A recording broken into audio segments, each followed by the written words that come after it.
Seja muito bem-vindo ao Bíblia na Sobremesa, teu podcast semanal que naturalmente a gente conta histórias, testemunhos e biografias de pessoas extraindo disso os princípios elementares de uma vida extraordinária. Hoje é diferente, a gente vai voltar àquele quadro que a gente teve muito sucesso com ele, cara. Muita gente assistiu aquele quadro que a gente fez de perguntas e respostas com o Cal. Foi o quadro de longe mais assistido de todo o nosso canal, de todo Bíblia na Mesa e Bíblia na Sobremesa. Então muita gente pediu pra gente fazer de novo várias vezes novas versões, novos podcasts desse para realmente conseguir ser mais exato na extração daquilo que talvez tenha religião dentro de nós, né? Então a gente recebeu muito feedback positivo, então obrigado por você que comenta, que compartilha, que pede pra gente novos episódios também. E hoje vai ser bem interessante, perguntas e respostas, né, É importante, esse quadro ele é bem importante porque a gente vai fazer perguntas que talvez você não teria coragem de fazer pro teu pastor. Então a gente está aqui para cumprir essa missão e fazer você se questionar, fazer você entrar em conflito interno. Nosso objetivo aqui é fazer você entrar em conflito interno e se aproximar mais de Jesus e se afastar daquilo que você aprendeu e entendeu como religião, tá? Então, Perfeito. São perguntas para homens corajosos, tá? Não é qualquer um que tem coragem de responder esse nível de pergunta. Você está preparado, Calditz? Vamos pra cima, agora você solta aquela vinheta assim, ó, esse programa é de conteúdo não nos responsabiliza. Advertência, né? Advertência. Muito bom. Muito bom, é importante isso aí. Editor já fica preparado. Exatamente. Muito bom. Mas Você vamos quer lá. começar? Vamos começar com uma boa, uma quente. Uma quente. E por quente, a gente vai lá falar sobre inferno. Ah, é? Alguém vai pro inferno, Calditz? Alguém vai pro inferno? Essa é uma pergunta muito peculiar. Inferno não é um lugar que a gente vai, inferno é um lugar que a gente saiu de lá. Uhum. As pessoas, elas acreditam que são pecadoras porque Adão pecou. Mas a gente não entende que a gente estava no inferno porque Adão supostamente foi condenado para morte eterna, né? E eu prefiro crer que ninguém vai para o inferno. Por quê? Por que ninguém vai para o inferno? Porque a cruz não salvou só quem veio depois da cruz. A cruz salvou todos que vieram antes da cruz. Quando Jesus está sendo crucificado, 3 horas da tarde escurece, um véu é rasgado e uma coisa peculiar acontece. Imagine no meio de uma cena de salvação, uma cena de crucificação, uma cena de humilhação, do nada tem um capítulo assim, tipo um parênteses na história, Jesus descendo até o inferno. E eu te pergunto, se Jesus foi até o inferno e tirou todos os que estavam no inferno até aquele momento, por que Jesus permitiria que depois da obra consumada de Cristo ele colocasse mais alguém de novo no inferno? Não faz sentido, não. E se a Bíblia diz... enxugar gelo, né? E se a Bíblia diz que ele tem as chaves do inferno, então se alguém for para o inferno, a culpa é de Jesus. Essa é a única explicação que a gente pode dar, porque ele tem as chaves do inferno e da morte. A Bíblia diz que ele tem. E aí, aqui que é o ponto que a gente precisa entender. Até a cruz, essa ideia de ir para o inferno, ela era uma possibilidade e provavelmente a gente era condenado ao inferno, até a cruz. Só que foi essa salvação que Jesus trouxe para a humanidade, que as pessoas confundem com a salvação de ir para o céu. Você sabia que toda a humanidade está salva? Salva dessa condenação. Salva do inferno. Do inferno. Jesus falou assim, ó, eu não vim para condenar o mundo, eu vim para salvar o mundo. Se Jesus veio para salvar o mundo, eu te pergunto, o mundo está salvo ou não? Se o mundo não está salvo, Jesus falhou na missão. Mas se Jesus não falhou na missão, o mundo está salvo. Eu preciso partir desse princípio. A questão é que a gente confundiu salvação com eternidade. Então, salvação é do negativo, né? A gente estava aqui condenado, mortos em delitos e pecados, condenados ao inferno, blá, blá, blá. E aí Jesus traz a gente até o 0 a 0, até o neutro. Para você ser salvo, você precisa estar numa condição. Ok. Então, nós estávamos em qual condição se eu não existia? Então, a gente foi salvo antes de entender que precisava de salvação. Agora, a humanidade salva, ela precisa herdar a eternidade. Carne e sangue não podem herdar a vida eterna. Só o Espírito. Só o Espírito. Então, a única maneira de você ir para o céu, ou melhor, não é ir para o céu, é você ir para a eternidade, ser eterno, é nascer de novo, nascer do Espírito. Porque o Espírito é eterno. Jesus é eterno, Deus é eterno, meu Pai que morreu, ele é eterno. E aí por isso que a Bíblia diz, agora quem crê em mim passou da morte para a vida. Quem não crê já está condenado. E aí a pergunta é, se essa ideia de ir para o inferno é verdade, como desenharam para nós, João 16, 3,16 está errado, escrito errado. João 16 está escrito assim: Deus amou o mundo de tal maneira que deu seu único filho para que todo aquele que nele crê não pereça e tenha vida eterna. Mas por que não está escrito então fique perecendo? Porque se essa ideia de ir para o inferno e ficar queimando e nunca morrer, a palavra ali tinha que ser no gerúndio, perecendo. Só que o pereça ali é começo, meio e fim, é desapareça. Essa é a mesma condição do pecado quando Deus falou não coma da árvore do conhecimento do bem e do mal, porque certamente perecereis. Do pó você veio, do pó você voltará. Cal, então depois da cruz, qual que é o fim de um cara que nunca nasceu de novo? É o mesmo fim de um cachorro. Desaparece. Do pó ele veio, do pó ele voltará. Por quê? Porque se alguém vai para o inferno, como a gente pensa, então existe vida eterna fora de Jesus. Porque alguém para ir para o inferno tem que ser eterno. Teu corpo foi para a terra. Tua alma vai para onde? Só que Jesus ele falou, não, eu sou o pão da vida. Quem come de mim vive eternamente. E quem não come? Morte eterna. Morte eterna é o quê? Começo, meio e fim. Então, é uma cultura lá da Igreja Católica que era de medo, que se você fizer coisa errada, você vai ser jogado dentro de um caldeirão e você vai ficar... Porque aí é o ponto, deixa eu fazer um parênteses. Eu não estou dizendo que inferno não existe. Apaga isso da sua lembrança, da sua memória. Eu não falei isso. Estou falando que o inferno foi feito para Satanás e seus demônios. Lá tem sim choro, ranger de dentes. Lá tem Satanás e seus demônios. E lá sim tem uma expectativa que você fosse para aquele lugar. Só que Jesus entrou na história. E aí a gente precisa ser bem honesto de entender que a cruz mudou a nossa sorte. Então era daquele jeito até a cruz, né? O mundo inteiro indo para o inferno. Agora depois da cruz, todo aquele que nele crê não perece, não vai para o inferno e vai para a eternidade. Ô, Cal, por que a igreja ainda continua ensinando e doutrinando os membros a acreditarem no céu e inferno? Porque a religião ela só funciona baseada em 3 coisas: medo, culpa e doença. Então, se você falar que uma pessoa ela tem acesso à imunidade de doença, ela vai falar, então não preciso mais do milagre, não preciso mais de Jesus. Você falar com uma pessoa que ela é livre do medo e começar a viver um evangelho sem medo, você não consegue mais dominar ela para, venha para a igreja para você não pecar, venha para a igreja para o devorador não entrar na tua casa, venha para a igreja para você não perder teu casamento. E a condenação é culpa. E aí, na verdade, a igreja, a religião, ela sempre joga nessas 3 áreas para sustentar você cativo ao dogma, né? A você continuar nas práticas. Se você começar a viver um evangelho livre dessas 3 coisas, a religião não consegue mais te controlar.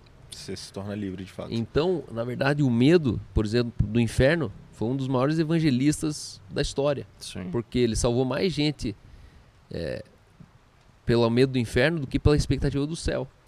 Então, o medo é o mecanismo da religião, onde as pessoas elas estão se relacionando na plataforma do medo, Jesus não está ali. Isso faz muito sentido olhar para isso quando a gente está pensando em tempos de 1100, anos de 800. O início das coisas, né? É, exato, porque imagina, as pessoas não sabiam ler ali. E provavelmente a tradução da Bíblia ali era em latim, era ainda em grego, era em hebraico, era na própria aramaico, que eram as línguas tradicionais. Assim. Não tinha acesso, né? Não tinha acesso. Como é que os caras iam ler? Então é muito mais fácil, em vez de você conseguir explicar, para você ter dominação e naturalmente com a ideia de você crescer uma organização, é muito mais fácil você utilizar os princípios que vão de fato trazer, ancorar medo, ancorar dominação e tudo mais. Por isso que daí a igreja, os padres se tornaram uma espécie de pedágio, né? Tipo, você tinha que passar por eles para você desenvolver uma fé naquilo total. que eles centralizavam a informação, então a gente se tornava cativo e refém deles. Faz sentido. Só que hoje não, né? Hoje você coloca um pregador lá da Índia, outro pregador da Europa, outro pregador da América Latina e no final você compara os 3 e fala, cara, qual que faz sentido aqui? Sim. Né? Não, né? Se você olha para a história, você entende que literalmente eles dominavam e controlavam. Era muito poder de influência. Porque ele sabia o teu pecado, do teu irmão, do teu vizinho. E ele ia só juntando quebra-cabeça, entendeu? E o cara só ia juntando quebra-cabeça. Então era muito fácil dele simplesmente chegar assim e falar assim, pô, vou resolver isso aqui e vou cobrar um pedágio, né? O cara era intermediador de negócio, na real. Que doido. Ô, Cal, você falou que não é espírito que acessa o céu, a eternidade, na verdade. Quer dizer, é espírito que acessa a eternidade, não é carne nem sangue. Aonde que eu nunca tinha escutado antes de você, que na verdade pessoas que não acessam o sangue de Cristo por mediante a fé em Jesus Cristo, acessam a eternidade, não nascem de novo, eles não têm um espírito. Na real, isso, deixa eu contextualizar essa pergunta. Me gerou essa dúvida, só que assim, ó, algumas religiões ou a própria, se você for estudar em qualquer coisa que não tenha talvez ligação com a Bíblia, ele vai falar que o ser humano ele é composto de corpo, alma e espírito. O que é esse espírito? Equívoco. Isso aí é uma das mentiras mais bem contadas, que ela foi sendo reproduzida a ponto de que se tornou uma verdade aceitável. Nós não somos corpo, alma e espírito. O que diferencia o ser humano de Deus é que Deus não tem corpo e nós temos. Essa é a única diferença. Tá. Só que Deus é espírito, certo? Espírito é uma pessoa, certo? Então, esse Espírito de Deus tem uma alma dentro dele. Tá. Porque o Espírito está na consciência, intuição e comunhão. Na alma está mente, vontade e emoções. As nossas mentes, vontades e emoções estão dentro do nosso campo das emoções, da alma. Só que aqui que é o ponto. Entenda que o Espírito tem uma alma. Okay. Só que Adão, quando ele foi criado, a imagem e semelhança de Deus, ele não tinha espírito. Sabia disso? O espírito estava no ambiente do Éden. Por isso o ambiente era perfeito. O espírito pairava sobre a face das águas, depois haja luz, haja isso, haja aquilo. E o espírito do Éden era perfeito. Tornava o ambiente perfeito porque o espírito estava no ambiente. Tá. O homem, enquanto imagem e semelhança de Deus, ele foi criado sendo alma vivente. Então ele era uma ânima, ele tinha uma psique com um corpo. Ele não precisava ser espiritual. Porque ele já era a imagem e semelhança de Deus sem ter espírito nele. A primeiro Adão era alma vivente. Tinha mente, vontade e emoções e era governado por uma grande massa que é a bios, que é onde estão os 5 sentidos, aparelho sexual, reprodutivo e tem mais um terceiro... digestivo seria? 5 sentidos, aparelho sexual e o corpo físico... Enfim, não lembro. E aí é o seguinte, Paulo ele fala que o último Adão agora, que é Jesus, ele não nasce de Maria, alma vivente. Por isso Deus teve que inseminar Maria com sêmen divino. Qual que foi o espermatozoide que inseminou Maria? Não foi o José. Veio do saco de Deus. Sendo popularmente falando. Saiu de Deus. Então ali o divino se fez carne para que a carne pudesse voltar a ser divina. Agora nasce Jesus. Jesus é um espírito vivificante. Qual que é a diferença? É que a alma vivente não tem vida em si mesmo para dar para os outros. Ele não dá vida para as coisas. Jesus, sendo a divindade, ele nasce como espírito vivificante. Ou seja, ele não tem vida em si, ele tem vida para o outro. Ele põe vida no ambiente, ele põe vida num contrato, ele transborda a vida, ele ativa a vida, onde tem morte. Tá. E aí, a gente é descendente do último Adão, não do primeiro Adão. Então, quando a Bíblia diz, eu estou crucificado com Cristo, já não sou mais eu quem vivo. Esse eu ali é o ego, que é a alma de quem nasceu apenas da carne. Então, quando você entrega a vida a Cristo e você nasce de novo, tem uma condição para nascer de novo, você já aprendeu. É morrer para si mesmo. Tá, mas se eu só sou uma alma vivente, eu tenho alma e um corpo, quando eu nasci de novo, meu corpo não morreu, né? Sim. A gente estava lá no culto e o corpo não morre. Então, se o corpo não morre, o que dentro de mim morre? Morre a alma. Essa alma que antes era desprovida da divindade, do Espírito, ela está crucificada com Cristo. Esse eu aqui é o mesmo eu que quando Adão ele termina de pecar, a Bíblia diz que os olhos se abriram, ele se escondeu, Deus procura Adão, cadê você? Aí ele fala assim, eu estava nu e tive medo, estava nu porque eu tive vergonha. Sim, se escondeu, né? E aí sabe o que Deus fala? Adão, quem te disse? Esse quem te disse é a mesma voz do teu eu que até hoje está dentro da tua cabeça. É essa voz que entrou na mente de Adão, que é a voz do ego, Adão com o próprio Adão. Adão ouviu a sua própria alma. Essa mesma voz hoje é a voz que fala para um adolescente se corte, se jogue do prédio, você não presta, ó, tá vendo, ninguém gosta de você. Por quê? Porque o olho está aberto.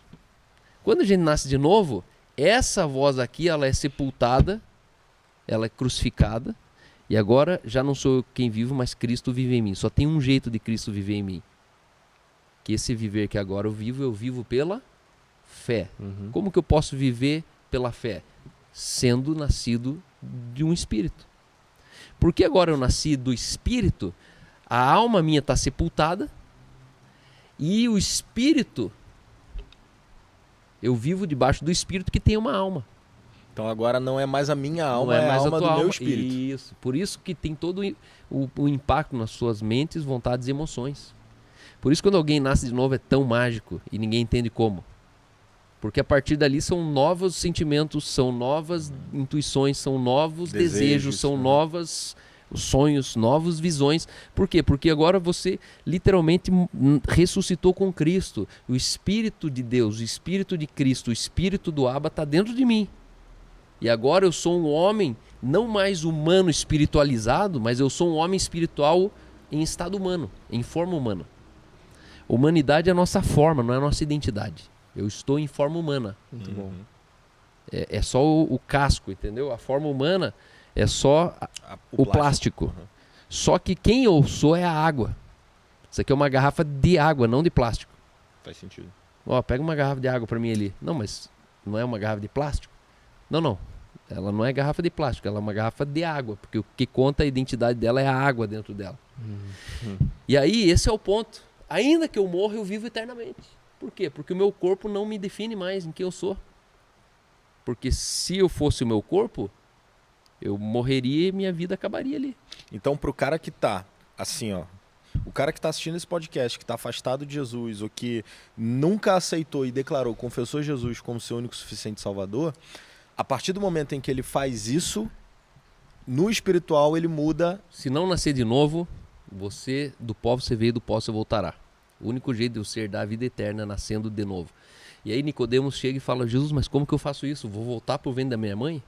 Ele falou, cara, você é o professor de escola dominical, você é o pastor da igreja, não está entendendo isso? Porque aceitar Jesus não exige que você morra. Então hoje as pessoas estão vivendo um evangelho novo numa natureza antiga. Não vai mudar nada os resultados. Por isso que a gente tem tanto desigrejado, desviado no mundo. Você já percebeu que hoje as pessoas, os pastores, eles estão numa moda, desde os anos 80, perguntando, quem quer aceitar Jesus? Aí todo mundo aceita. Aí em seguida eles fazem um segundo apelo. Qual que é o segundo apelo? Faço ideia. Quem quer reconciliar o voto com Jesus? Como assim, cara? Por quê? Porque se você não nasceu de novo, você aceita Jesus. Aceitar Jesus é uma aliança que pode ser quebrada. Temporária, né? E aí esse é o ponto. Nós não andamos em aliança com Deus. Quem anda em aliança com Deus é o povo de Israel. Por isso que a gente não faz uma nova aliança. Por isso que a gente não tem uma nova aliança. Nós não estamos debaixo da nova aliança. A palavra certa ali, nós estamos debaixo do Novo Testamento, não aliança. Só está debaixo de uma nova aliança quem tem parte da velha. Imagina, o Murilo vai casar, o dia que eu for te casar lá, eu falo assim, viu, Murilo, você concorda em fazer essa nova aliança aqui com a fulana de tal? Você vai olhar e falar, como assim, nova aliança? Tinha outra? Não tinha nenhuma antes, né? Não tinha nenhuma antes. Então, o povo de Israel, eles precisam de uma nova aliança. Só que nós que recebemos o direito para nascer de Deus, eu tenho uma aliança com a Aline, que é estranha para mim, mas eu não tenho uma aliança com o Taylor, com a Mel, com o Calvin. Porque eu não tenho uma aliança com os meus filhos, é impossível os meus filhos apagarem essa realidade da vida deles. É inquebrável, é irrevertível, irreversível. Não tem como você deixar de ser o pai dele. Não tem como. Então, não existe um crente desviado. Se é desviado, nunca nasceu de novo. Entendeu? E é por isso... Só que a gente criou uma cultura. A gente criou uma cultura, ó. Você aceita Jesus até quando você aguentar. Caso você não aguentar, vem aqui e aceita de novo. E o cara pode vai ficar... tomando injeção, né? Isso. Caraca, mas o cara pode ficar 20 anos nessa. 20 anos. 20 anos não, E aí, tem gente que tá 50, mano. E aí ele é um crente que nunca experimentou o evangelho. Na sua é o raso, né? Aquilo que ele fala, né? Fica com a água no tornozelo, né? Tipo, Deus tem muito mais pra ele, só que ele nunca aprofunda. Entende? Sim. E é por isso que a gente não acredita na palavra nova criatura. Não acredito. É nova criação. Criação, porque a palavra ali original é protótipo. É um protótipo novo. Você era alma vivente, Agora, se é outra coisa, não tem nada a ver com aquilo. Se é espírito vivificante. Nós somos mais parecidos com Jesus do que com Adão. E hoje você vai num culto, o cara ele te trata mais como Adão do que como Jesus. Sim. Fale num culto que você é como Jesus. Eles vão te chamar de prepotente. Fale que você é justo, santo, perfeito, como Jesus era. Eles vão falar, como assim, cara? Só que não é essa a proposta do evangelho? Aí olha que bipolaridade. A igreja manda você ser como Jesus, o dia que você falar que você é, eles vão falar, não, pera aí, não é bem assim. Uhum. Uma dúvida que eu tenho, por que Paulo ele não agia assim? De falar que nem Cristo, não, eu sou perfeito como Cristo. Paulo ele tinha um posicionamento totalmente diferente. Não. Ele era assim. Tanto que ele falou, viu, sede meus imitadores. Sim, façam como eu sou de Cristo. Paulo ele tinha 100%. Só que qual que é a confusão? Que Romanos 5, 6 e 7, e também 8, se você não lê ele do começo até o fim, se você pegar só essa carta e ler só um parágrafo, você vai achar que era verdade, mas na verdade era o contexto que ele estava preparando para ir para um final onde ele estava concluindo. Perfeito. Então, a carta de Romanos, Romanos e 1 João, é onde as pessoas se confundem. Por quê? Porque elas leem fracionado. Porque o bem que eu quero fazer eu não faço, mas o mal que eu quero fazer, isso eu faço. Isso aqui Paulo estava se referindo ao homem antes de nascer de novo. Que funciona assim. Você, enquanto alma vivente, o que você quer fazer, você não consegue. Só que depois que você nasceu de novo, Paulo ele fala agora, pois nenhuma condenação há. Paulo ele fala assim, portanto, se alguém não nasceu do Espírito, esse tal não é dele. Aquele que nasceu do Espírito cogita para as coisas do Espírito. Aquele que nasceu da carne inclina para as coisas da carne. Paulo está falando isso. Ó. Se nascer da carne, você vai ter um resultado. Se nascer do Espírito, você vai ter outro resultado. Então, eu sugiro, Romanos 5, 6, 7, 8, leia ele como um trecho só, entendendo que Paulo está falando como era antes, como é e como que vai ser depois que você nascer de novo. Quando ele fala do homem ali que tem o bem e o mal que habita dentro de nós, ele está falando de dois tipos de homem. Um renascido e um não nascido. 1 João fala assim, ó, se porventura dissermos que não temos pecado, estamos sendo mentirosos. Aí param ali. Mas daí você vai para o 2:1, que é o próximo versículo, e fala assim, essas coisas, entretanto, eu vos escrevo para que não pequeis. Mas se vocês pecarem, temos um advogado junto ao Pai. Então ele não está falando, ele não está contextualizando para te dizer assim, é assim mesmo. Ele anula logo em seguida. Ele anula. O problema é que as pessoas esquecem que as cartas foram escritas em forma de carta. Cartas. Não em versículos. Não né? Exato. Claro, o cara não foi falando assim, agora eu vou desenhar o capítulo 1, versículo 1. Não existia É isso. igual você escrever a tua história, tua namorada, e daí você tem aquele parágrafo que você diz assim, eu confesso, a primeira vez que eu te vi, eu não gostei de você. Daí a pessoa para ali e fala, ele nunca gostou dela. Exato. Tá, mas depois no final ele terminou se declarando e falando, agora você é a paixão da minha vida. Então Romanos tem que ser uma carta lida com muita sabedoria para você entender o todo e não só uma fração. Esse é o problema da Bíblia. As pessoas estão lendo a Bíblia parcelada e eles não entendem os tempos das coisas, eles não sobrepõem uma coisa, um acontecimento sobre o outro acontecimento. Quer outro exemplo? Uma pergunta boa. Cal, devemos continuar orando Pai Nosso? Nunca. Por quê? A prova que a igreja ainda não entendeu quem ela é em Deus é que ela lê o Pai Nosso como se não tivesse o amanhã. Vamos lá. O Pai Nosso nunca foi uma oração do Senhor. Você consegue imaginar Jesus olhando para o Pai falando, Deus, perdoa os meus pecados, como assim eu tenho perdoado os meus devedores? Não. Jesus não tinha pecado. Não tinha. Então não era uma oração de Jesus. Ok. Então Jesus não orava aquilo ali. Se você entender quem é você hoje, e se hoje você entender que tal como Jesus você também não pode orar o Pai Nosso. Só que aquele momento da história era o momento antes da cruz, onde a lei reinava, onde o Espírito não habitava nas pessoas, onde eles não tinham poder para ser filho de Deus. Sim. E aí eles estavam confusos acerca da oração, porque ora a oração funcionava, ora não. Quando a oração funcionava, todo mundo glorificava. Quando a oração não funcionava, os endemoniados tiravam sarro deles. E aí os discípulos vêm bolados falando, mestre, nos ensina a orar. Nunca essa oração ela foi escrita com a intenção de ser uma oração modelo para o mundo inteiro. Nunca. E aí os discípulos falam, nos ensina a orar. Tanto que Jesus estava falando, eu vou ensinar vocês. Porque vocês ainda não podem orar como eu oro. porque vocês ainda não são espírito vivificante. E aí ele deu um modelo, um esqueleto para aquele contexto, para aquele povo, para aquela época. Que é a época onde ninguém podia ser espírito vivificante. Ele estava falando, ó, alma vivente, ore assim.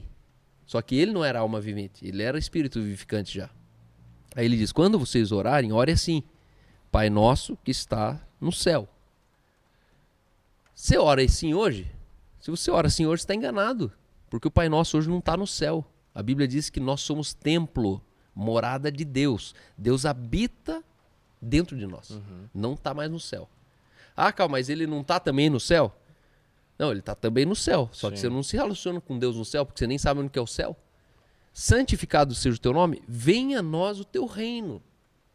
O reino já veio. Isso. Quando eu falo venha a nós o teu reino, eu estou falando pro meu filho que está escutando eu orar, que o reino ainda não chegou. Eu não quero que meu filho entenda que o reino não chegou. A gente fica cantando essa música. Teu reino vem, teu reino... Não, a gente está sentado em cima do reino. O reino está aqui, ó. E a Bíblia diz, não está aqui nem acolá, mas está dentro de vós. Não é comida, não é bebida, mas é justiça, paz e alegria. Então, você ficar chamando o reino,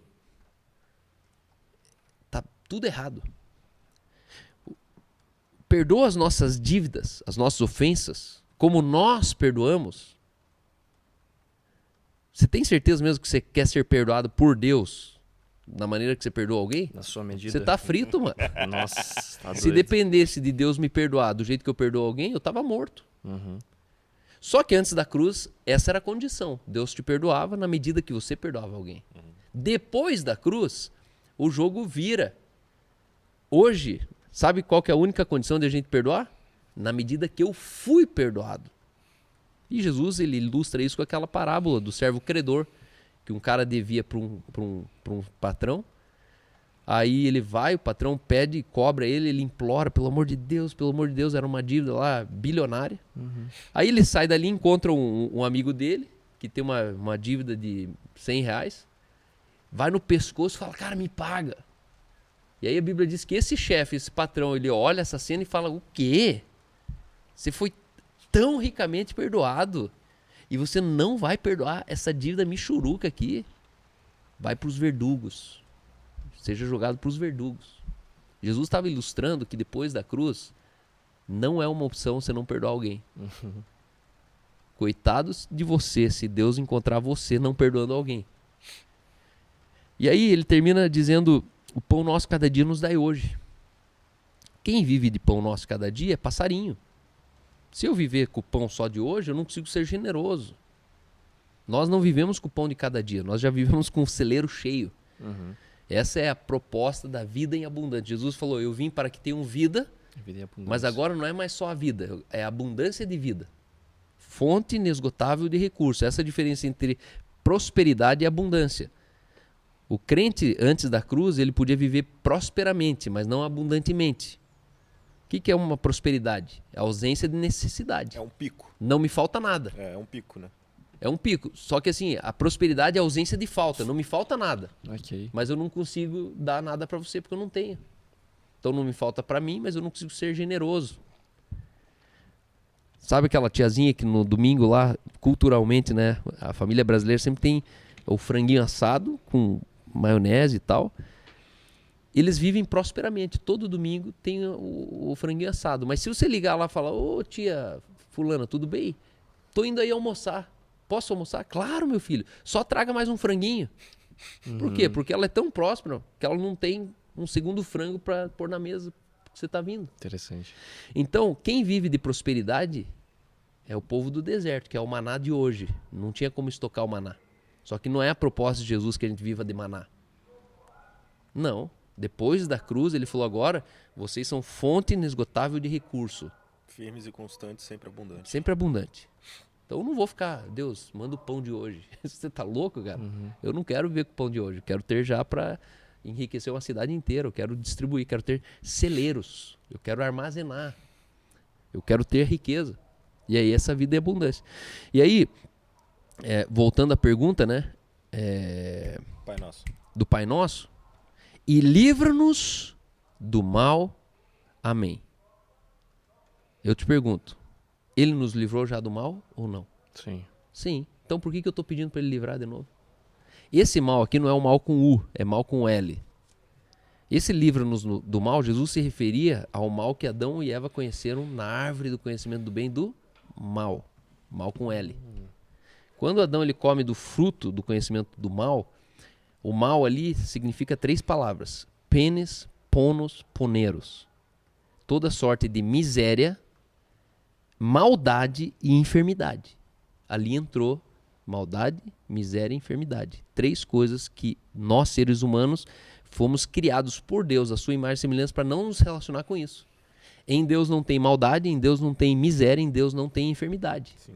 Quando Adão ele conhece o mal, ele importa para dentro de si uma vida de dores, de maldade, de mal e enfermidade.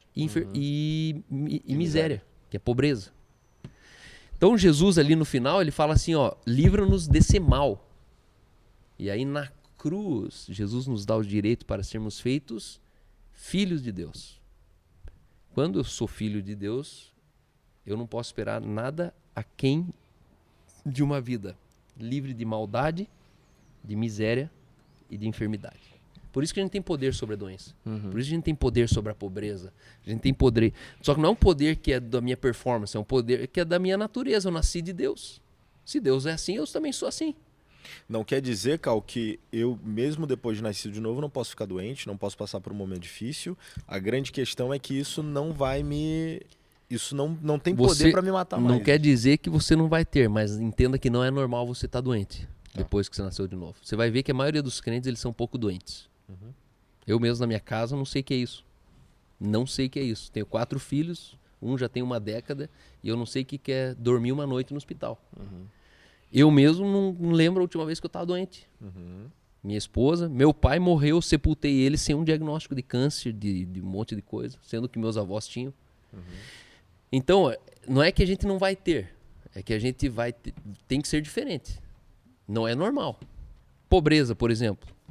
Jesus falou, eu vim para que tenham vida e tenham abundância. O primeiro efeito colateral de quem nasce de novo é, no mínimo, deixar de ser pobre. Ah, Cal, então todo mundo vai ficar rico? Não, não falei isso. Eu não estou falando que nascer de novo te deixa rico. Mas eu estou dizendo que nascer de novo impacta na sua pobreza, porque pobreza é um pecado, não sei se você sabe. É o pecado mais cultivado na religião. Só que é pecado, tanto que não existia quando Adão não conheceu o mal. Aí Adão ele conhece o mal e ali entra a pobreza no mundo. E a única maneira de alguém sair da pobreza é se arrependendo. Por isso que pobre continua pobre, porque só tem um jeito. Se você não se arrepender da sua pobreza, você nunca vai deixar de ser pobre, até quando você tiver dinheiro. Por que pobreza é um pecado? Porque está fora do Éden. Pobreza é uma natureza contrária à criação de Deus. Deus não criou a pobreza. Pobreza é a corrupção do estado perfeito das coisas. Tudo que é perfeito, você corrompe, você empobreceu aquilo. A natureza não é pobre, né?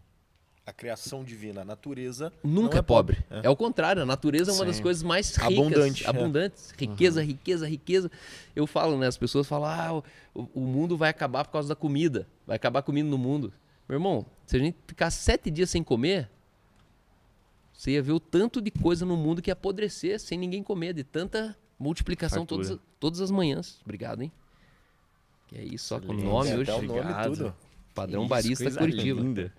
E assim, eu acho que grande parte das pessoas têm esse preconceito quando você fala assim de a tua natureza ela é poderosa. Não é porque você vai exercer cura que é porque você é poderoso. Eu acho que muita gente cai nesse erro de questionar isso. Não. E muita gente acha que, inclusive, vejo que algumas pessoas acham que você, por exemplo, é soberbo. Ou a maneira que a gente trata o evangelho é soberba, porque a gente tem noção da nossa natureza. E é somente isso. Não é que eu falo assim, não, eu sou poderoso e por isso eu vou curar. Não, cara, é da minha natureza. De onde eu nasci. Exato. É de onde eu nasci. E como sendo natureza, eu não vou negar uma oração para alguém que está precisando de uma cura. Né? E da mesmo panorama que o reino de nós está em... Só complementando, por que a gente ora por cura? Porque a gente é espírito vivificante, nós recebemos de Deus o poder de estender vida para as coisas. Muito bom. E vida que eu vou dizer até para as coisas. Um contrato que está trancado, você pode pôr vida nele. Um contrato, fechar um contrato. Eu chamo a existência a vida num contrato. Quais os meios para isso? É declaração? Declaração. Só que não é uma declaração vazia do pensamento, não. É uma declaração de quem é Deus na Terra. Porque você sabia, né? Que nós somos deuses. Filho de peixe, divino, peixinho né? é. Se somos filhos de Deus. E Salmista escreveu isso em Salmo 82:4, 84:2. Vós sois deuses, vírgula. Vós sois filhos do Altíssimo. Não é que eu sou um Deus. Não existe outro Deus. Só existe um Deus. Só que entenda que você é um fractal. Isso, você é outro, saiu dele. Né?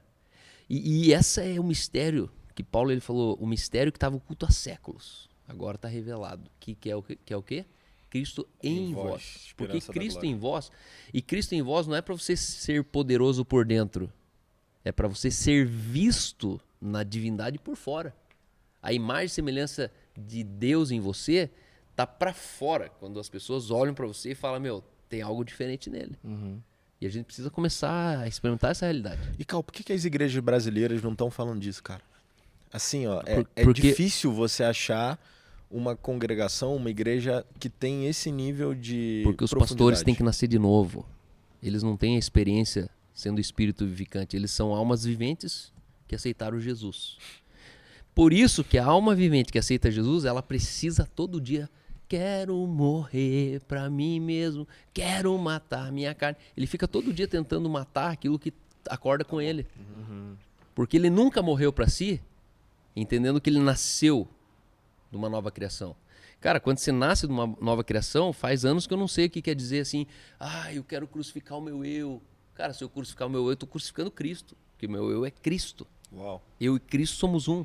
Faz sentido. O viver que eu agora vivo, eu vivo pela fé em Cristo. E a Bíblia diz assim como um homem se une a uma prostituta e se torna uma carne com ela, se você entende isso, assim todo aquele que se une ao Senhor é um só espírito com ele.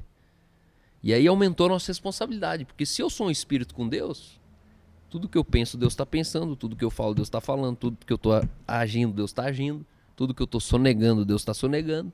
Eu faço Deus fazer as cagadas que eu estou fazendo. Porque Deus ele não sai de você e entra em você conforme... Vixe, ó, o Lucas vai assistir uma pornografia. Então deixa eu sair daqui. Não, cara, enquanto você está assistindo pornografia, Deus está dentro de você assistindo a pornografia juntos. Você expõe Deus à pornografia. Que visão doida, né? E aí você para, né? Porque vai chegar uma hora que você se constrange e fala, não. E aí é daí que vem o constrangimento, né? Tipo, é desse espírito que, cara, porque humanamente falando, assim, o cara não tem força pra isso, mano. Não tem. O cara não tem força pra lutar contra isso, porque entende? O dia que você experimentar o que é a divindade de Deus dentro de você, você nunca mais quer outra coisa.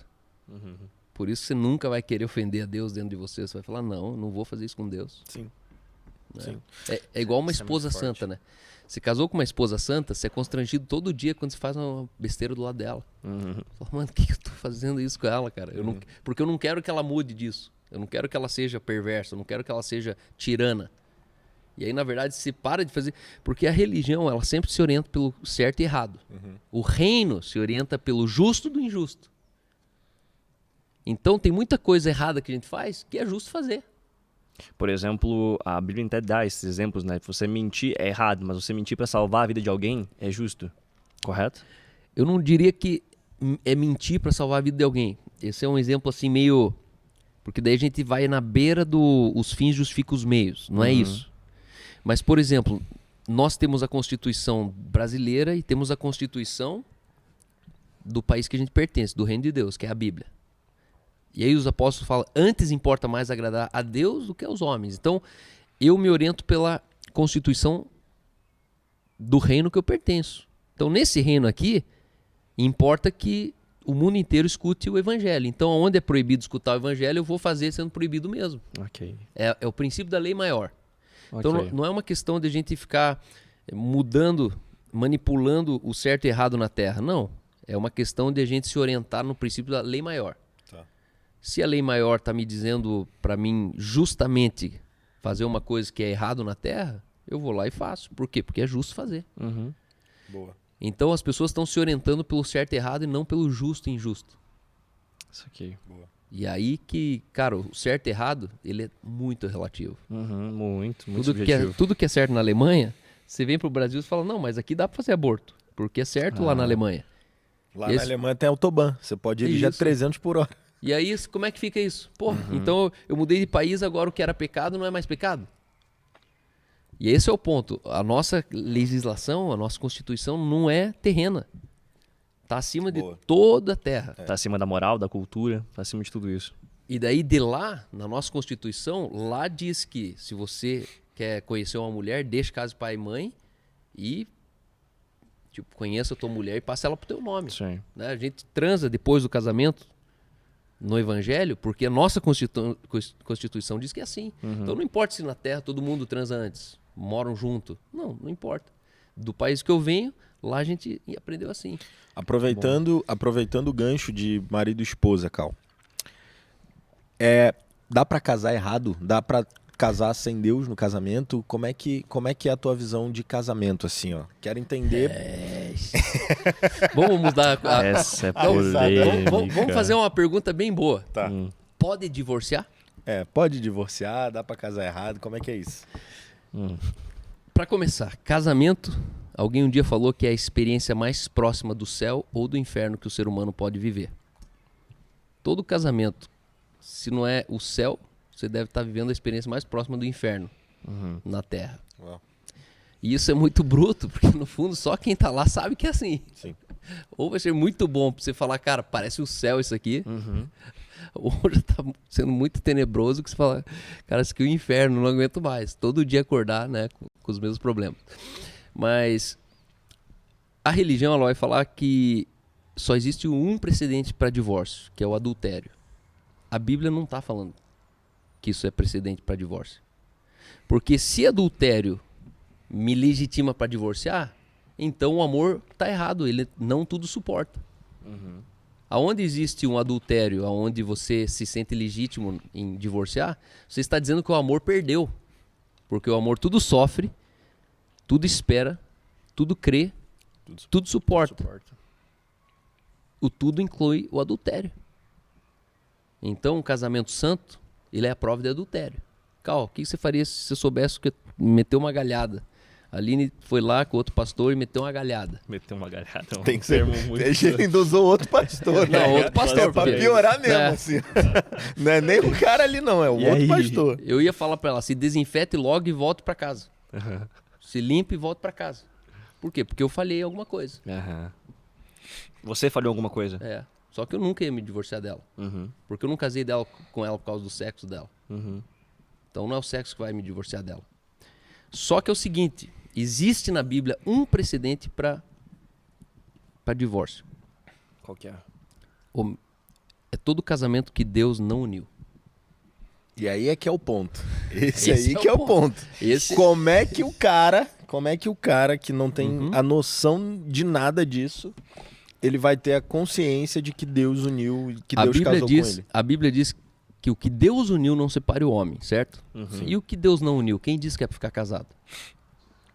E eu vou te falar, mais de 50% dos casamentos no mundo, Deus nunca uniu e não tem nada com aquilo. Só que a religião vai falar, não, se casou agora tem que ficar honrando. Você casou na igreja? Ixi, não, fora da igreja também. Não, a religião vai falar, mano, você casou, casou. Mas não, esse texto não está falando que se você casar tem que ficar para sempre. Não existe casamento para sempre. O texto diz que o que Deus uniu, não separe o homem. E aí, é aqui que é o ponto. Cal, como é que eu faço para saber se Deus uniu? É bem simples. Você sabe exatamente o primeiro dia e como você fez esse casamento. Deus não pode abençoar aquilo que ele desaprova. E aí eu chuto que mais de 50% dos casamentos que começaram, eles começaram pelo fim. As pessoas se relacionam de uma maneira que Deus não aprova. Eles se conheceram no motel, eles estavam namorando e começaram a flertar com outra pessoa, né? Deixaram para lá aquela pessoa e terminaram casando. E tem um monte de casamento que começou na iniquidade, começou na falcatrua, começou no escuro, começou na manipulação, começou na sedução, começou no dinheiro, começou na vaidade, na avareza, na cobiça. E aí, no final, vamos casar na igreja. E parece que quando vai casar na igreja, eles apertam a descarga de todo o lixo que eles fizeram antes disso. E agora quer que todo mundo se vista de branco e venha pra cerimônia. Eu ia falar justamente isso, né? Porque você casou na igreja que Deus casou contigo. Não, jamais. Tanto que igreja, né? É só um pedaço de porque aquilo ali é só só gesso. É só um imóvel. É só um imóvel, exato. Exatamente. Que chamam de igreja. E aí, Deus só considera teu aquilo que ele te deu. Então, e aí eu vou ilustrar isso biblicamente, quando Abraão está com Isaac, a Bíblia diz, Deus ele fala, Abraão, pega teu filho, teu único filho a quem amas, sobe lá e sacrifica ele por mim. Isaac era o filho mais novo. Isaac fica bolado e fala, não, mas como assim? Ismael. Só que Isaac fica quietinho, sobe lá, quando ele ergue o cutelo, aparece o cabrito no meio do arbusto, e aí a gente já sabe da história. Uhum. Quando o rolê termina, ele volta para Deus e tira a história limpo. E fala assim, Deus, qual que é? Eu tenho Ismael. E como é que se chama Isaac de meu único filho? Aí Deus dá uma resposta que é categórica para os nossos casamentos. Ele diz assim, Abraão, a descendência de Ismael eu abençoarei. Mas a descendência de Isaac eu empenharei minha aliança. Porque Isaac é o filho que eu te dei. Ismael não conheço. Você que arranjou. Só que Deus ele abençoa o ímpio e o justo. Deus ele faz chover na casa do injusto e na casa do justo. Então existem dois tipos de casamento. Todo casamento é abençoado por Deus. Uhum. Mas em alguns Deus ele casa junto e empenha a aliança dele. Essa é a diferença. Uau. Aí esse que Deus casou junto não tem como separar. Não pode separar. Porque você vai estar separando Deus. Uhum. Você está divorciando Deus da causa. Ou seja, isso é muito importante porque assim, ó, não é porque teu casamento tá uma droga que é um sinal claro de que Deus não casou. O seu casamento pode estar bom, você pode estar sendo abençoado, você pode estar ganhando grana, só que Deus não tem nada com aquilo. É Ismael. E aí é que é duro, irmão. Só que quem é Ismael sabe que está faltando alguma coisa. Quem está nesse casamento aqui que é sem aliança, sabe que sempre falta alguma coisa. É o cara que tem tudo e continua triste. Uhum. É o cara que casou com a mulher mais musa, bela, e continua assistindo pornô, continua saindo com meretrizes. Por quê? Porque não preenche, não tem aliança ali. Cal, então o que eu faço? Separa. E o que faz depois disso? Talvez case de novo com o mesmo homem, com a mesma mulher, mas volte lá no começo. Se arrependa, peça perdão. Porque casamento é igual essa camisa aqui, né? Essa camisa aqui, ela só fecha aqui em cima por conta da sabedoria que eu tive do primeiro botão.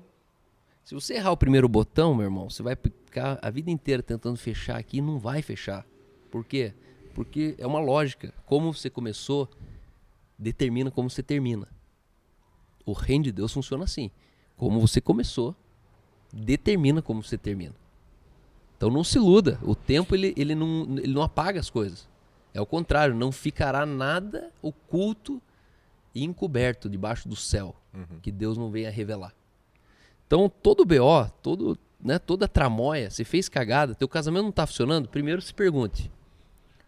Outro dia eu tava com o casal assim, aí eu falei, o casal querendo se divorciar, ele com quase 60 anos, ela com quase 50. E aí eu falei, Deus uniu vocês? Os dois responderam sim e não na mesma hora. Ele falou não, ela falou sim. Aí eles se olharam assim, tipo... Aí a mulher fulminou o cara assim, tipo, cara, o que você tá falando? Aí ele falou assim, ué, você esqueceu do contrato que a gente fez quando a gente casou? Que você ia me servir com sexo e eu ia assumir teus filhos. Eu ia entrar com o dinheiro bancando tua vida e você ia me servir com sexo.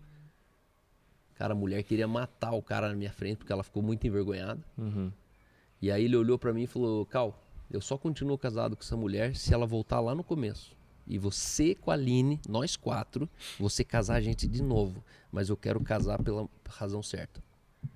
Eu quero romper esse contrato que a gente fez. Ou seja, ele não tava acabando com ela, ele estava acabando com o casamento errado. Por quê? Porque o casamento estava num estatuto errado.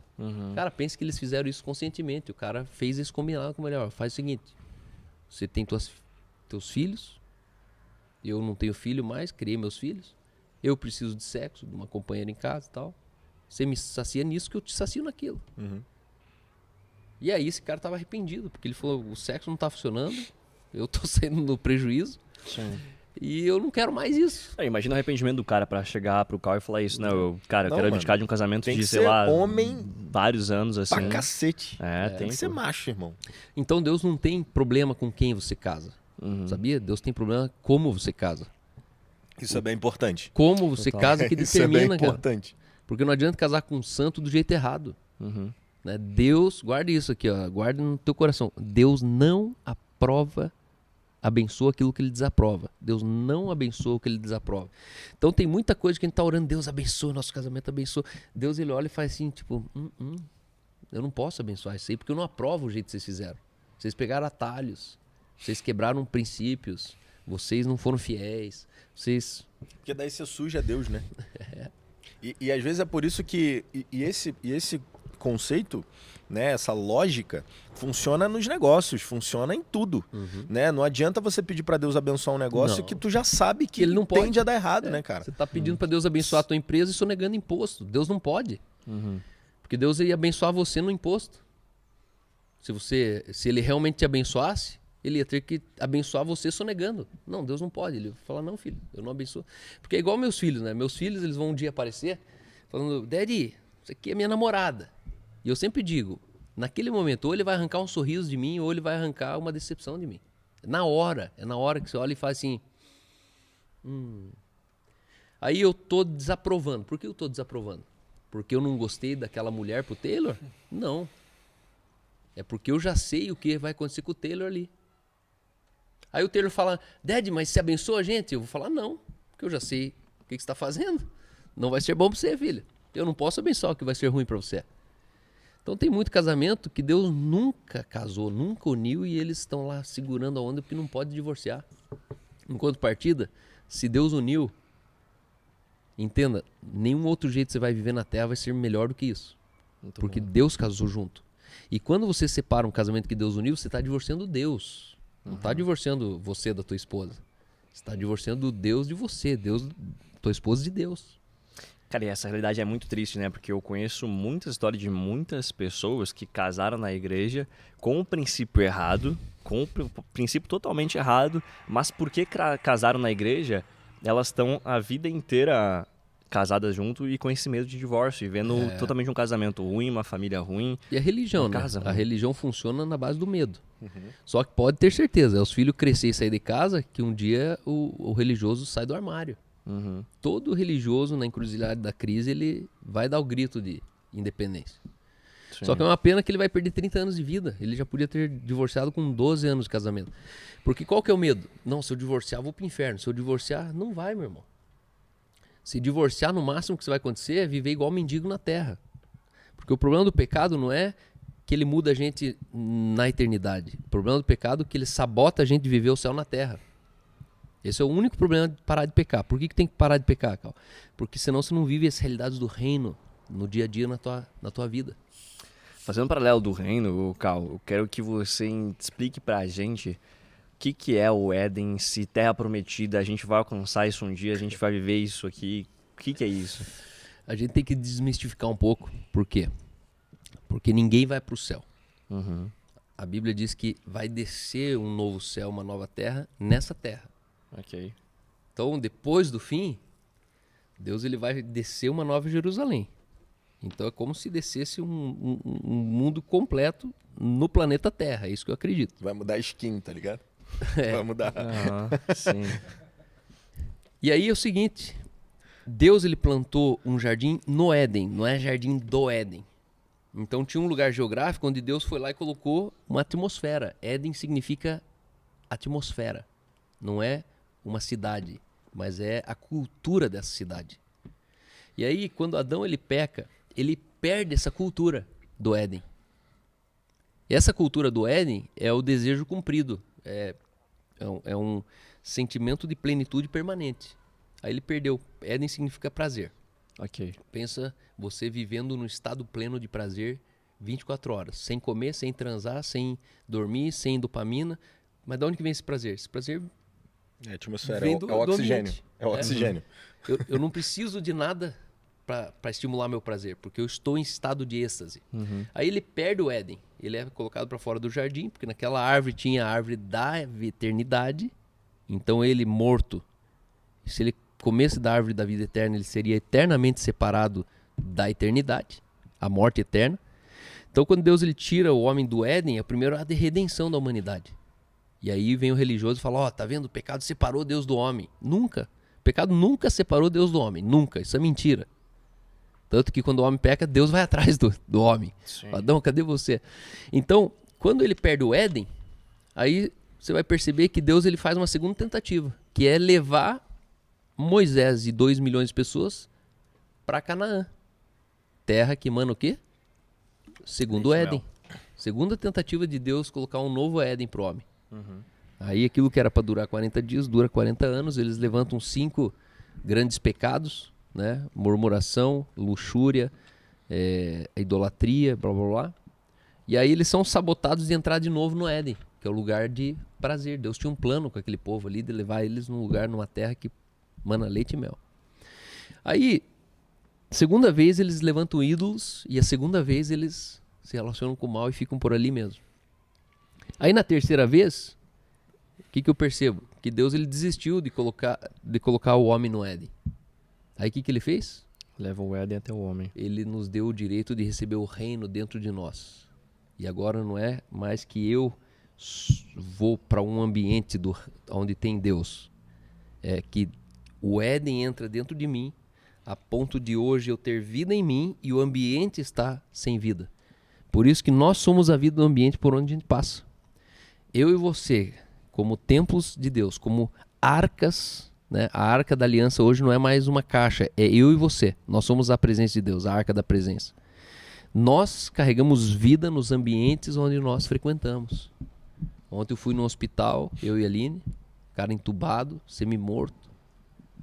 E a gente só chegou lá e falou, Satanás, começa a pular pela janela aqui, pode sair fora aqui pelo duto do ar-condicionado, vai caindo fora. Porque a gente chegou aqui. E aí a gente sentiu, a gente irradiando virtude de vida dentro de uma UTI, no leito 29. Loucura, velho. Só que agora se imagina que eu não preciso mais procurar um lugar que me dá prazer. Hoje a gente pode viver num estado pleno de prazer mesmo no mundo imperfeito. O mundo está imperfeito, o mundo está sem vida. Só que isso não significa que eu estou sem vida porque eu estou no mundo. Isso significa que eu tenho o Éden dentro de mim e isso me capacita a viver num mundo sem Éden. Só que o Éden está dentro de mim e eu sou o Éden do mundo. Nós somos o prazer do mundo, nós somos o sentido do mundo. Por isso que os crentes têm que entender que ser crente é parar de panfletar Jesus. E na verdade é trazer a revelação da nova realidade do reino de Deus. Essa realidade mesmo, uma realidade paralela, que o cara fala, nessa semana uma pessoa escreveu, falou assim, obrigado que você elogiou a Aline na minha frente, você reconheceu a Aline na minha frente, você perdoou a Aline na minha frente. Daí eu falei, obrigado tal, né? Ela falou, eu que agradeço. Daí ela falou assim, a família de vocês é a cura da minha vida. Como que uma pessoa que vive a 3h30 de carro daqui fala que a minha família é a cura de vida dela? O que ela está querendo dizer com isso? Ela está querendo dizer que existe uma realidade do reino que ela vê tanto dentro da minha casa que aquilo ali cura a casa dela. Só que ela está vendo uma realidade, ela não está vendo um casal fofinho entregando flor um pro outro e hoje eu quero te levar para jantar. Aquela coisa forçada. Não, ela vai vendo o reino. E, quanto mais a gente revela a realidade do reino, mais pessoas querem ser parte desse reino. Mais eles perguntam, como é que faz para ser assim? Sim. Como é que faz para sentir assim? Por isso que um Jesus que tem que ser entrochado nas pessoas tem que desconfiar dele. Que Jesus é esse que a gente tem que enfiar a goela abaixo da humanidade, como se eles não quisessem Jesus. Né? Tudo que funciona por imposição é religião, o reino funciona por influência. E influência as pessoas pegando e falando, eu quero. O Cal, eu queria que você explicasse pra gente, a gente falou antes sobre você trazer vida a coisas, vida a contratos, por exemplo, por através de declaração. Você falou que não é a declaração supérflua, assim. Isso. Eu queria que você explicasse isso. Como você traz vida, por exemplo, a uma situação dessa, um contrato, nesse exemplo? Qual que é o poder de uma declaração? É o que está sendo dito? É o sentimento empregado, não? Ou quem está dizendo? O quem está sempre acima do quê? Sim. E essa é a diferença. Tipo assim, dentro de uma realidade de uma cidade. Tem coisas que todo mundo fala, mas se o prefeito falar, todo mundo para.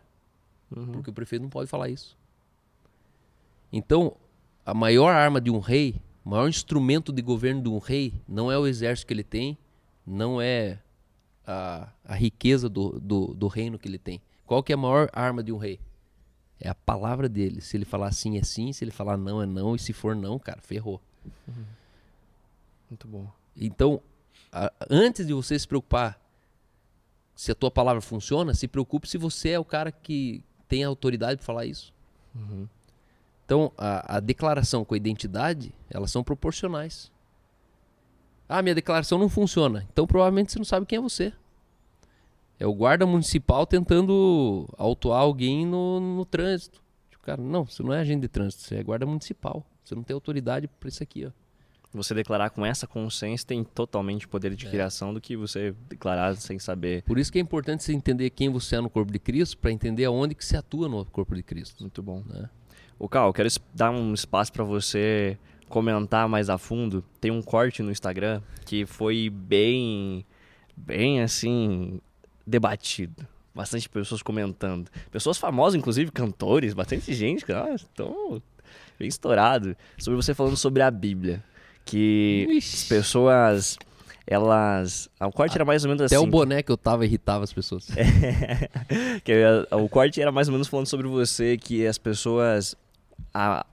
que os apóstolos, eles não tinham o livro que está escrito hoje do Novo Testamento em si, mas eles valorizavam muito mais o espírito que estava com eles.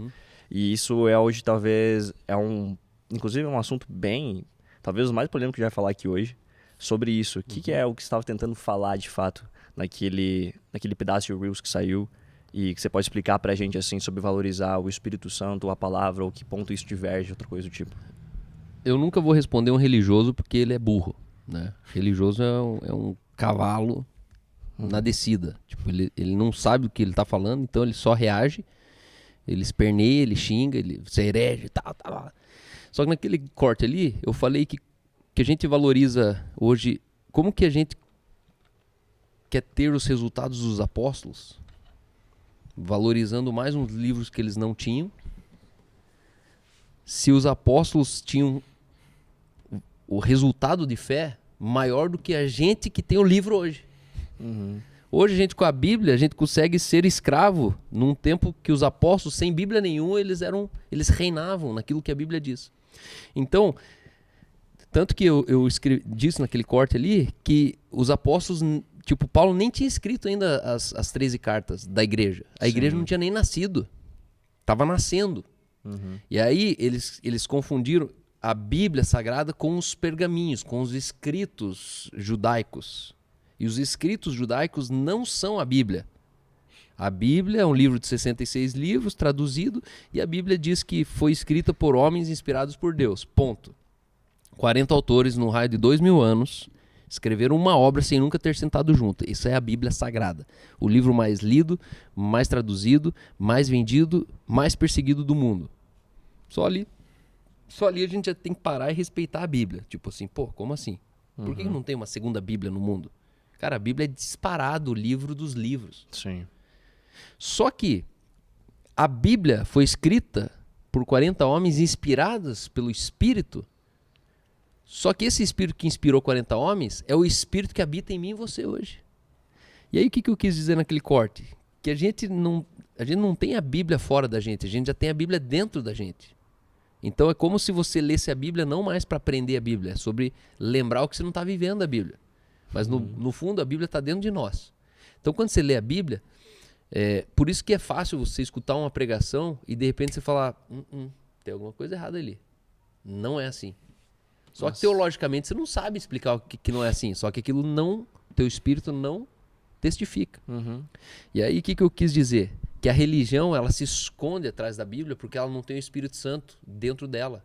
É um cristianismo sem Espírito Santo. Então um religioso que não tem o Espírito Santo, a única coisa que ele tem é a Bíblia. Sim. E a Bíblia se tornou a moita do religioso. Ele se esconde atrás da Bíblia. Fica muito bom de Bíblia e muito ruim de espírito. E vazio. Nossa, e vazio de espírito. É um evangelho sem poder. Ele sabe de tudo, mas não experimenta nada. Sim.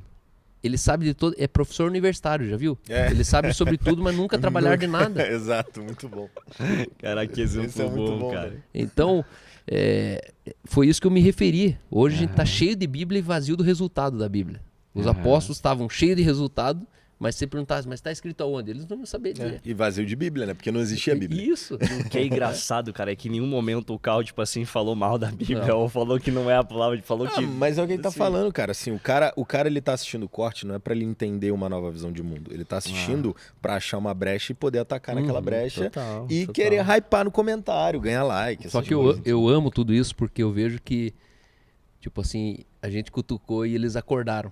Porque, cara, são muitas pessoas que eles saem dali, entram já no meu Instagram, aí já fica com raiva que eles vêem no Instagram. Porque eles não vêem um pastor itinerante vendendo agenda. Sem igreja, né? Sem igreja. Eles abrem ali e vê vida, vê filho, vê isso, vê aquilo. Aí ali eles já baixam um pouco a bolinha. Aí eles já começam a ir lá no YouTube. Aí do YouTube eles começam a maratonar. Dá 2 anos, eles aparecem aqui na igreja e falam assim, obrigado, porque eu pensava isso de você, porque eu pensava... E não aconteceu nenhuma nem duas, né? Toda semana tá acontecendo, toda semana. Que maravilha. Só que leva 2 anos, tipo assim, 2 anos o cara fica ali na crise, ele se mata a si mesmo, ele entra em crise no casamento, ele pergunta pra mulher dele se ele não tá endoidando, aí a mulher dele vai rindo do lado, porque ela não via a hora do cara acordar pra vida, porque todo religioso, ele não é insuportável só na igreja, ele é insuportável na vida. Dentro de casa. Religioso é a pior raça de gente na Terra. Nem bandido e assassino é tão chato quanto religioso. Religioso é um cara chato. Sim. Né? Só que tem uma esposa do lado de um religioso, tem um filho do lado de um religioso que todo domingo sofre porque ele vai de arrasto para a igreja. O filho do religioso sofre muito. Então hoje salvar um religioso para mim, tipo assim, eu sei que só nós podemos fazer isso. Só o ministério que Deus me confiou tem poder para tirar um religioso do escuro ali. Porque eu digo, né, a vida fora do evangelho, ela é muito má, perigosa, dolorida, só que ainda tem dias coloridos. Tem o dia da rave, tem o dia da formatura, tem o dia... Só que o da religião é todo dia nublado, mano. É todo dia escuro. Porque ele consegue achar um erro em tudo. Em qualquer coisa, né? No casamento de um filho, ele acha que aquilo é vaidade. O vizinho que aparece com um carro novo, ele fala, isso aí, agora o cara tá se achando. Um exemplo muito claro é aquilo que a gente estava conversando, assim, ó, existe uma religião que você é proibido de doar sangue, de receber sangue, né? Então você não pode ter a troca do teu sangue. E aí, como que a religião consegue prejudicar tudo? O filho de um casal dessa religião sofreu um acidente, quase morreu, precisou de transfusão de sangue. Cara, fizeram a transfusão de sangue, o moleque ficou vivo. Os pais dessa criança chegaram lá, viram o filho vivo, descobriram que o filho tinha recebido a transfusão de sangue e abandonaram o filho. 15 anos. Imagina o dia que essa ficha cair. Após um acidente. Imagina o dia que a ficha desse casal cair. Saca? Porque enquanto eles estão mortos na religião, eles até fazem isso sem sentir nada. Mas um dia passa. E aí, se tu vai conversar com ele, Cal, ele tem assim, ó... Ele tem certeza absoluta de que ele tá certo. Que fez a coisa certa. De que ele fez a coisa certa, total, de que ele né? tinha que ter feito isso mesmo. E aí, cara, na boa, assim, se você chegou nessa conclusão, o Jesus você serve... E aí, o que fazer com um cara desse? Eu tenho a minha teoria. Espero o dia da crise dele esteja do lado para ele ligar para você. Porque todo religioso, o fim dele é a encruzilhada da crise. Porque a religião não fecha a conta. Só que é uma questão de tempo, cara, descobrir isso aí. Às vezes leva 30 anos. Eu, graças a Deus, pelo que meus pais viveram, eu cheguei nessa conta rápido aos 20 anos.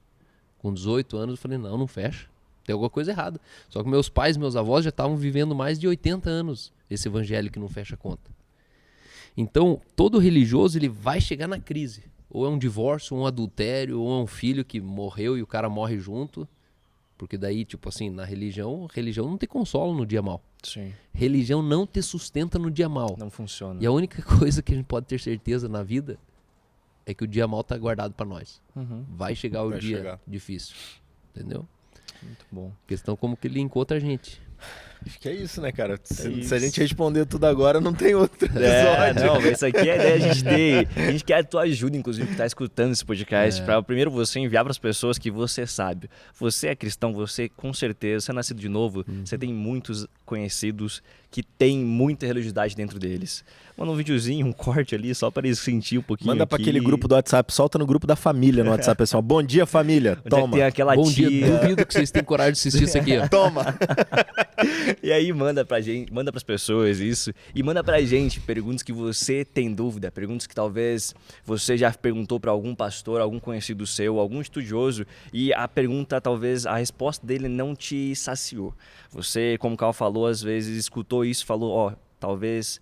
Não sei se aquilo fez todo sentido, sabe? Manda pra gente, a gente quer fazer as perguntas diretamente num próximo podcast, pra gente responder cada vez mais isso e desmistificando essas mentiras que os sofismos, que a religião acaba criando muito. E guarda uma coisa, nada disso é verdade. É apenas a minha convicção, a partir da experiência de vida que eu tenho, e julgue tudo, retenha o que é bom e o que não é bom, amadureça, para daí um dia você literalmente saber se você deleta isso ou não da tua vida. Boa. Essa finalização foi ótima. Muito bom, pode, né? É isso aí. Pode encerrar.